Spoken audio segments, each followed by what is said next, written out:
మీ business ఏదైనా మీ ఊర్లో promotion చేయాలంటే అది సుమన్ టీవీతోనే సాధ్యం. ఇప్పుడే సంప్రదించండి. కట్ట తెగిపోవడం, ఒకేసారి నీళ్లు ప్రవాహంతో వచ్చుడుతోటి ఎక్కడికక్కడ ప్రతి వస్తువు కూడా చెల్లాచెదురుగా కనిపిస్తుంది. ఇప్పుడు మనం చూస్తున్నాం కదా, ఎవరో అప్పుడప్పుడే పడుకున్నట్టున్నారు. వాళ్ళకి సంబంధించిన బెడ్షీట్స్, బొంతలు అన్ని కూడా కొట్టుకొచ్చినాయి. సో వాళ్ళ బట్టలకు సంబంధించి ఆ నీటి ప్రవాహంలో కొట్టుకొచ్చినాయి చూస్తున్నాం కదా. అండ్ దాంతోపాటు ఇక్కడ అంతా కూడా ట్రాలీలు, టైర్లు, ఇంట్లో వాడే సామాగ్రి, బకెట్లు ఇక్కడ ఎక్కడికి పడితే అక్కడ చెల్లాచెదురుగా కనిపిస్తున్నాయి మనకి.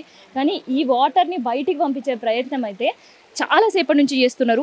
సరే వాళ్ళతో మాట్లాడదాం. నీ పేరేంటన్నా? మహేష్. అప్పటి నుంచి చూస్తున్నాం మేము, నీళ్ళు ఎట్లా బయటికి పంపించాలా అని తనలాటనే కనిపిస్తుంది. ఎవరు ఏం చెప్తాం, అంత మబ్బుల నుంచి ఇదే ఉన్నది. అందుకే ఎట్లా బయట పడ్డదని అర్థం కాలేదు.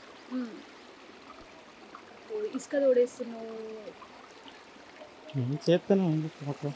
ఇందాక అక్కడ నీళ్ళు కూడా మాట్లాడుతుంటే కూడా ఆయన కళ్ళల్లో నీళ్లు తిరుగుతున్నాయి. అంటే రాత్రి ఘటన ఇంకా కూడా అట్లే ఆయన బ్రెయిన్ అట్లా స్టక్ అయిపోయి ఉన్నాడు. ఎందుకంటే ఆ ప్రవాహంని చూసిన ప్రతి ఒక్కరి కళ్ళల్లో మనం నీళ్లు చూస్తూనే ఉన్నాం.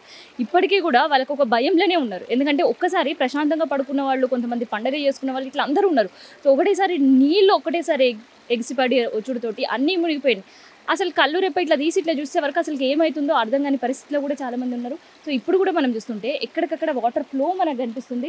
సో ఇప్పటికీ వాటర్ లెవెల్ మనం చూస్తున్నాం కదా, ఇసుక కొట్టుకొచ్చింది అని దాంతో పాటు ఆ వాటర్ లెవెల్ని అసలు ఎట్లా బయటికి పంపించాలని చాలామంది తనలాటనే కనిపిస్తుంది. ఒకవైపు కట్ట వైపు మనం చూస్తుంటే కట్ట అక్కడ కూడిపేసే ప్రయత్నం చేస్తున్నారు. సో చిన్న దారగా ఇంకా వాటర్ లీక్ అవుతూనే ఉంది.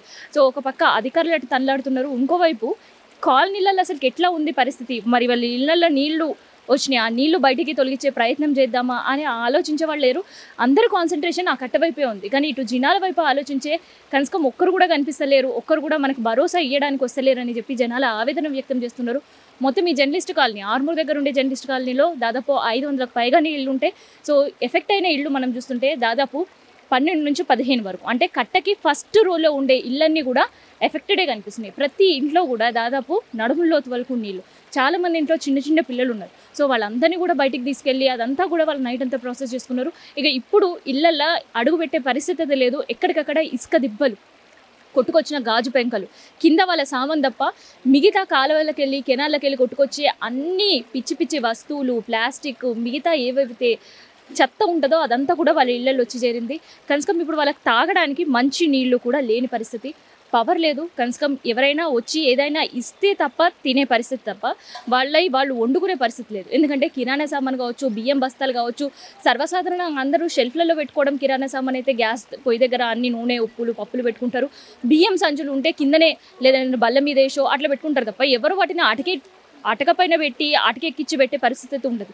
కూరగాయలైనా కానీ అట్లే పెట్టుకుంటారు. కానీ నిన్న వచ్చే ప్రవాహానికి ప్రతిదీ కూడా కొట్టుకుపోయింది. ఒక్కసారి ఇంట్లో కింద చూస్తే మనకు కొత్తింట్లో షెల్ఫ్లు కడితే ఇంత క్లీన్ చేసి అన్నీ ఎట్లా ఉంటే సామాను పెట్టకపోతే అట్లుంది. కానీ దాని పరిస్థితిలో మొత్తం బురద, వరద నీళ్ళు మాత్రమే ఉన్నాయి.